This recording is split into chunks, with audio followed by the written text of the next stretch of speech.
General గా fibroids ప్రెగ్నెన్సీలో ఎలా తెలుస్తాయి, ఏం చేస్తాం అని చాలా మందికి డైలమా ఉంటుంది కదా. సో అలాంటి వాళ్ళకి ఈ వీడియో. హాయ్ అండి, నేను మీ doctor Pravanya, Behra hospitals Vizag. So ఈ రోజు మీకు ఒక ఇంట్రెస్టింగ్ కేసు కోసం చెప్పబోతున్నాను. సో తిను 16 వారాలు ప్రెగ్నెంట్. ఫస్ట్ ప్రెగ్నెన్సీ తనకి 4th మంత్ లో అబౌట్ అవ్వడం వల్ల ఇప్పుడు సర్వైకల్ స్టిచ్ అనేది వేసాం అనమాట. సో ఇప్పుడు చూసినట్లయితే స్కాన్ లోని ఒక ఇంపార్టెంట్ ఫైండింగ్ చూపిస్తాను చూడండి. ఇది baby.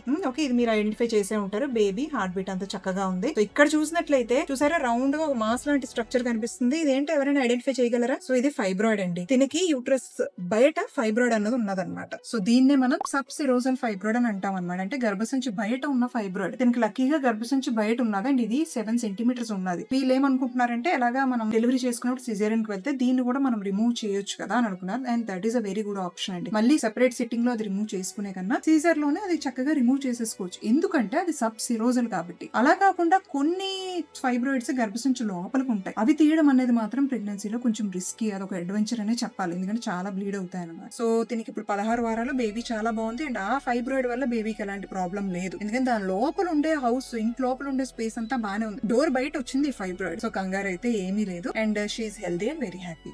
Thank you so much.